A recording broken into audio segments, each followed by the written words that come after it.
The Book of Life by Upton Sinclair. Chapter 59. Foreign Markets. Considers the efforts of capitalism to save itself by marketing its surplus products abroad, and what results from these efforts. If our analysis of present-day society is correct, we have the enormous populations of the modern industrial countries living always on the verge of starvation, their chance for survival depending at all times upon the ability of their employers to find a profitable market for a surplus of goods. At first the employer seeks that market at home, but when the home markets are glutted, he goes abroad, and so develops a phenomenon of foreign trade and rivalry for foreign trade as the basic fact of capitalism, and the fundamental cause of modern war. Let us get clear a simple distinction concerning foreign trade. There is a kind of trade which is normal, and would thrive in a free society. In the United States, we can produce nearly all the necessities of life, but there are a few which we cannot produce. Rubber, for example, and bananas, and good music. These things we wish to import. We buy them from other countries and incur a debt, which we pay with products which the other countries need from us. Wheat, for example, and copper, and moving pictures with cowboys in them. This is equal exchange, and a natural phenomenon. A free society would produce such surplus goods as were necessary to procure the foreign products that it desired. When it had produced that much, the workers would stop and take a vacation until they wanted more foreign products. But under capitalism, we have an entirely different condition. We produce a surplus of goods which we have to sell in order to keep our factories running and to keep our working population from starving. And note that it does not help us to get back an equal quantity of foreign goods in exchange. We must have what we call a favorable balance. That is, we must have other people going into debt to us, so that we can be continually shipping out more goods than we take back, continually piling up credits which we can negotiate or turn into cash, so that we can go on and repeat the process of making more goods, selling them for more profits, and putting the surplus into the form of more machinery to make still more goods and still more profits. And then, after a while, we come upon this embarrassing phenomenon. Nations which buy and do not sell must either do it by sending us gold, or by our giving them credit. The sending of gold cannot go on indefinitely, because then we should have all the gold, and if other nations had none, that would destroy their credit. On the other hand, business cannot be done by credit indefinitely, for the very essence of credit is a promise to pay, and payment can only be made in goods. And how can we take the goods without ruining our own industry? 15 years ago I pointed this out in a book. The argument was irrefutable and the conclusion inescapable, but the few critics who noted it repeated their usual formula about dreamers and theorists. Now, however, the business mills have ground on, and what was theory has become fact before our eyes. We have trusted the nations of Europe for some $10 billion worth of goods, and they are powerless to pay.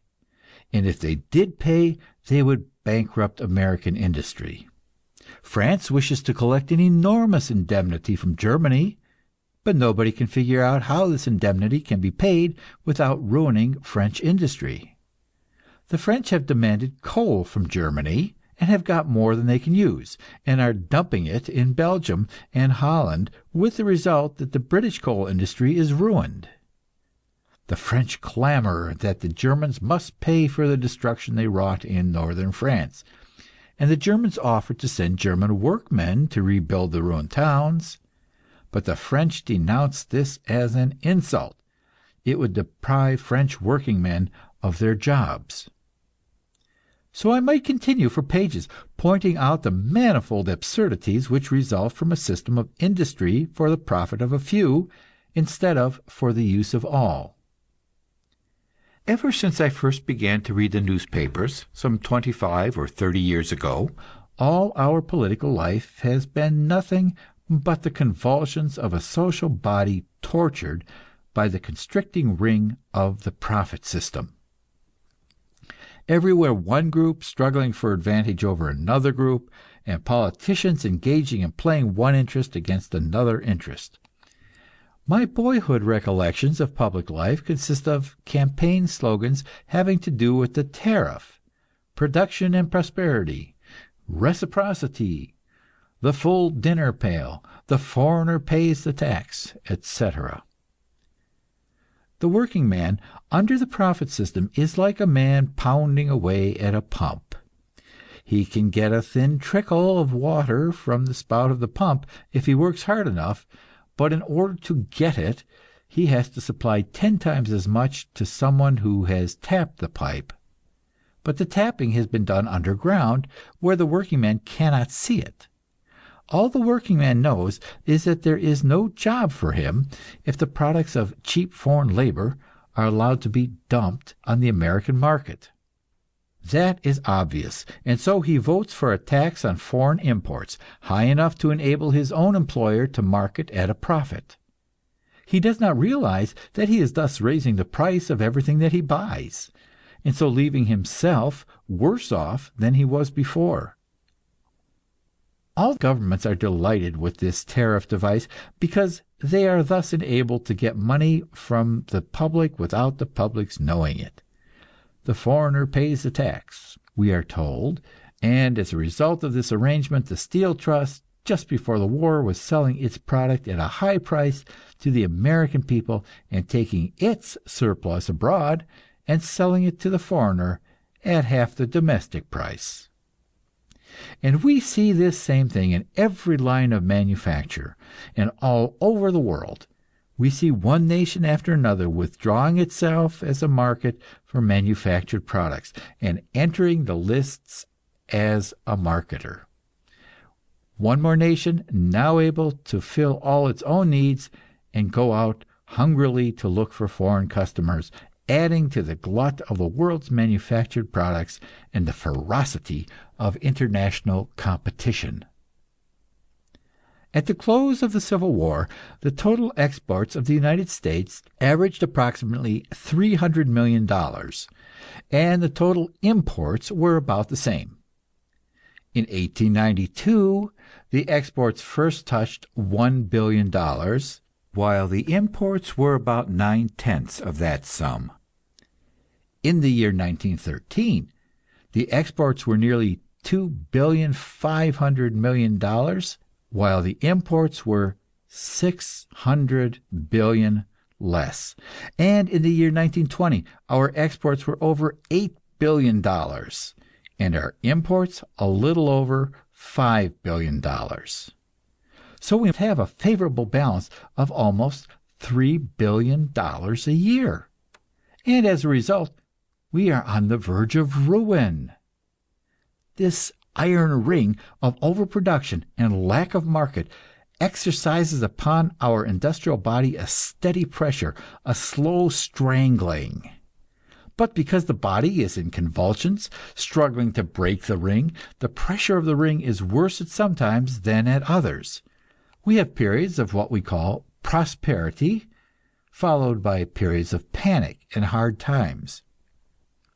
You must understand that only a small part of our business is done by means of cash payments, whether in gold or silver or paper money.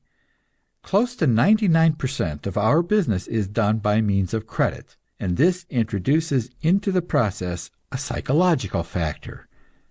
The businessman expects certain profits, and he capitalizes these expectations. Business booms because everybody believes everybody else's promises. Credit expands like a huge balloon with the breath of everybody's enthusiasm. But meantime, real business, the real market, remains just what it was before. It cannot increase, because of the iron ring which restricts the buying power of the mass of the people by the competitive wage. So presently the time comes when somebody realizes that he has overcapitalized his hopes. He curtails his orders, he calls in his money, and the impulse thus started precipitates a crash in the whole business world. We had such a crash in 1907, and I remember well a Wall Street man explaining it in a magazine article entitled, "Somebody Asked for $1." We learned one lesson by that panic, at least. The big financial men learned it, and had Congress pass what is called the Federal Reserve Act, a provision whereby in times of need the government issues practically unlimited credit to banks. This, of course, is fine for the banks. It puts the credit of everybody else behind them, and all they have to do is to stop lending money, except to the big insiders, and sit back and wait while the little men go to the wall and the mass of us live on our savings or starve. We saw this happen in the year 1920, and for the first time we had hard times without having a financial panic. But instead, we see prices staying high because the banks have issued so much paper money and bank credits. End of chapter 59. Chapter 60. Capitalist War. Shows how the competition for foreign markets leads nations automatically into war. In a discussion of the world's economic situation, published in 1906, the writer portrayed the ruling class of Germany as sitting in front of a thermometer, watching the mercury rising, and knowing that when it reached the top, the thermometer would break. This thermometer was the German class system of government, and the mercury was the socialist vote. In 1870, the vote was 30,000. In 1884, it was 549,000. In 1893, it was 1,876,000. In 1903, it was 3,008,000. In 1907, it was 3,250,000. In 1911, it was 4,250,000. Writing between 1906 and 1913, I again and again pointed out that this increase was the symptom of social discontent in Germany, caused by the overproduction of invested capital throughout the world and the intensification of the competition for world markets. I pointed out that a slight increase in the vote would be sufficient to transfer to the working class of Germany the political power of the German state. And I said that the ruling class of Germany would never permit that to happen. When it was ready to happen, Germany would go to war, to seize the trade privileges of some other nation. There was a time when wars were caused by national and racial hatreds. There are still enough of these venerable prejudices left in the world, but no student of the subject would deny that the main source of modern wars is commercial rivalry. In 1917, we sent Eugene V. Debs to prison for declaring that the late World War was a war of capitalist greed. But 2 years later, President Wilson, who had waged the war, declared in a public speech that everybody knew it had been a war of commercial rivalries. The aims of modern war makers are two. First, capitalism must have raw materials, including coal and oil, the sources of power, and gold and silver, the bases of credit. Parts of the world which are so unfortunate as to be rich in these substances become the bone of contention between rival financial groups, organized as nations. Some sarcastic writer has defined a backward nation as one which has gold mines and no navy.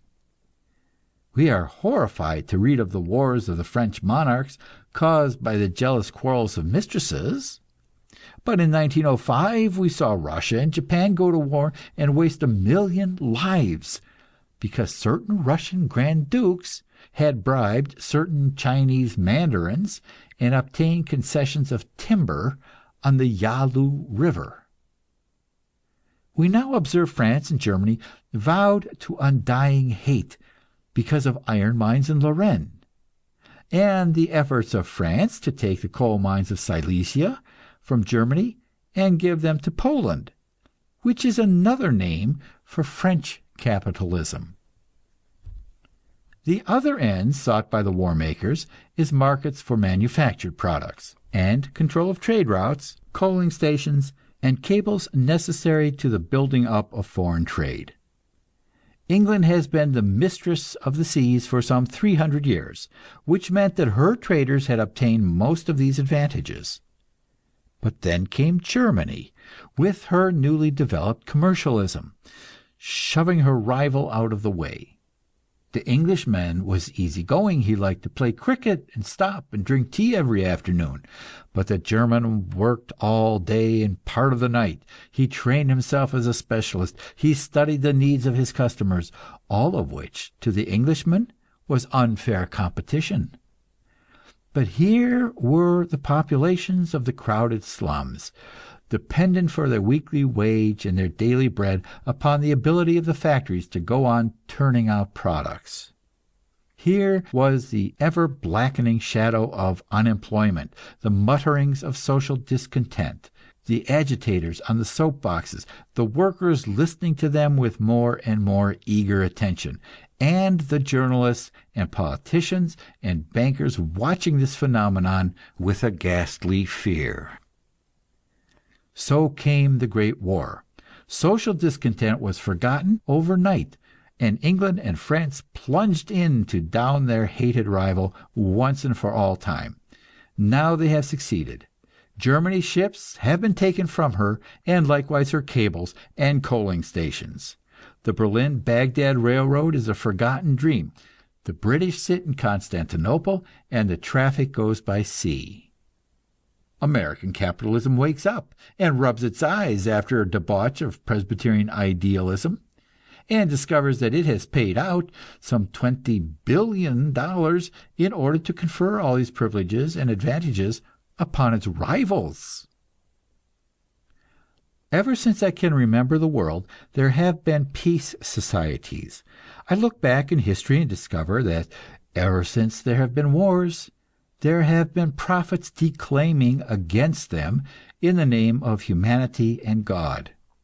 As I write, there's a great world conference on disarmament in session in Washington, and all good Americans hope that war is to be ended and permanent peace made safe. All that I can do at this juncture is to point out the fundamental and all-controlling fact of present-day economics, that for the ruling class of any country to agree to disarmament and the abolition of war is for that class to sign its own death warrant and cut its own throat. American capitalism can survive on this earth only by strangling and destroying Japanese capitalism and British capitalism, and doing it before long. The far-sighted capitalists on both sides know that, and are making their preparations accordingly. What the members of the peace societies and the diplomats of the disarmament conferences do is to cut off the branches of the tree of war. They leave the roots untouched, and then, when the tree continues to thrive, they are astounded. I conclude this chapter with a concrete illustration cut from my morning newspaper. We went to war against German militarism, and to make the world safe for democracy, meaning thereby capitalist commercialism. We commanded the German people to beat their swords into plowshares, that is, to set their Krupp factories to making tools of peace, and they did so. We saddled them with an enormous indemnity, making them our serfs for a generation or two, and compelling them to hasten out into the world markets to sell their goods and to raise gold to pay us. And now, how does their behavior strike us? Do we praise their industry and fidelity to their obligations?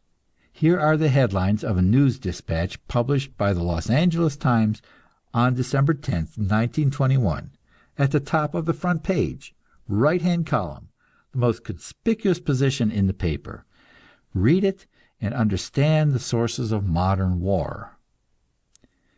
New attack by Berlin. Dumping goods by wholesale. Cheap German trash puts thousands of Americans out of employment. Glove plants shut down and potash industry killed by Teuton intrigue. End of chapter 60. Chapter 61. The possibilities of production. Shows how much wealth we could produce if we tried, and how we proved it when we had to. One of the commonest arguments in defense of the present business system runs as follows: the amount of money which is paid to labor is greatly in excess of the amount which is paid to capital. Suppose that tomorrow you were to abolish all dividends and profits, and divide the money up among the wage workers. How much would each one get? The sum is figured for some big industry, and it is shown that each worker would get $100 or $200 additional per year. Obviously, this would not bring the millennium. It would hardly be worthwhile to take the risk of reducing production in order to gain so small a result. But now we are in a position to realize the fallacy of such an argument. The tax which capital levies upon labor is not the amount which capital takes for itself, but the amount which it prevents labor from producing. The real injury of the profit system is not that it pays so large a reward to a ruling class. It is the iron ring which it fastens about industry, barring the workers from access to the machinery of production, except when the product can be sold for a profit. Labor pays an enormous reward to the businessman for his management of industry, but it would pay labor to reward the businessman even more highly if only he would take his goods in kind, and would permit labor, after this tax is paid, to go on making those things which labor itself so desperately needs. But you see, the businessman does not take his goods in kind. The owner of a great automobile factory may make for himself one automobile or a score of automobiles, but he quickly comes to the limit where he has no use for any more, and what he wants is to sell automobiles and make money. He does not permit his workers to make automobiles for themselves or for anyone else. He reserves the product of the factory for himself, and when he can no longer sell automobiles at a profit, he shuts the workers out, and automobile making comes to an end in that community. Thus it appears that the iron ring which strangles the income of labor strangles equally the income of capital. It paralyzes the whole social body, and so limits production that we can form no conception of what prosperity might and ought to be. Consider the situation before the war. We were all of us at work under the competitive system, with the exception of a few parasites, and everybody was occupied pretty close to the limit of his energy. If anyone had said that it would be possible for our community to pitch in and double or treble our output, you would have laughed at him. But suddenly we found ourselves at war and in need of a great increase in output, and we resolved one and all to achieve this end. We did not waste any time in theoretical discussions about the rights of private capital or the dangers of bureaucracy and the destruction of initiative. Our government stepped in and took control. It took the railroads and systematized them. It took the big factories and told them exactly what to make. It took the raw materials and allotted them where they were needed. It fixed the prices of labor and ordered millions of men to this or that place, to this or that occupation. It even seized the foodstuffs and directed what people should eat. In 1,000 ways it suppressed competition and replaced it by order and system. And what was the result?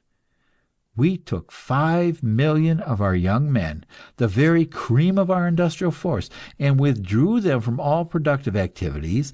We put them into uniforms and put them through a training which meant that they were eating more food and wearing more clothing and consuming more goods than 9/10 of them had ever done in their lives before. We built camps for them and supplied them with all kinds of costly products of labor, such as guns and cartridges, automobiles and airplanes.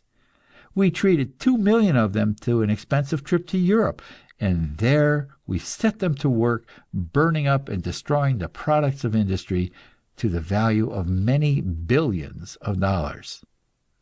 And not only did we supply our own armies, we supplied the armies of all our allies. We built millions of dollars worth of ships, and we sent over to Europe, whether by private business or by government loans, some $10 billion worth of goods, more than 10 years of our exports before the war. All the labor necessary to produce all this wealth had to be withdrawn from industry, so far as concerned our domestic uses and needs. It would not be too much to say that from domestic industry we withdrew a total of 10 million of our most capable labor force. I think it would be reasonable to say that 2/3 of our productive energies went to war purposes, and only 1/3 was available for home use. And yet, we did it without a particle of real suffering. Many of us worked hard, but few of us worked harder than usual. Most of us got along with less wheat and sugar, but nobody starved, nobody really suffered ill health. And our poor made higher wages and had better food than ever in their lives before. If this argument is sound, it proves that our productive machinery is capable, when properly organized and directed, of producing 3 times the common necessities of our population. Assuming that our average working day is 9 hours, we could produce what we at present consume by 3 hours of intelligently directed work per day. Let us look at the matter from another angle. Just at present, the hero of the American businessman is Herbert Hoover, and Mr. Hoover recently appointed a committee, not of socialists and utopians, but of engineering experts, to make a study of American productive methods. The report showed that American industry was only 35 or 40% efficient. Incidentally, this committee on waste assessed, in the case of the building industry, 65% of the blame against management and only 21% against labor. In 6 fundamental industries, it assessed 50% of the blame against management and less than 25% against labor. 15 years ago, a professor of engineering, Sidney A. Reeve by name, made an elaborate study of the wastes involved in our haphazard and planless industrial methods, and embodied his findings in a book, The Cost of Competition. His conclusion was that of the total amount of energy expended in America, more than 70% was wasted. We were doing 100% of work and getting 30% of the results. If we would get 100% of the results, we should produce 3 1/3 times as much wealth, and the income of our workers would be increased $1,000 or $2,000 a year. Robert Blatchford, in his book Merry England, has a saying to the effect that it makes all the difference when 6 men go out to catch a horse, whether they spend their time catching the horse or keeping one another from catching the horse. Our next task will be to point out a few of the ways in which good, honest American businessmen and working men, laboring as intelligently and conscientiously as they know how, waste their energies in keeping one another from producing goods. End of chapter 61.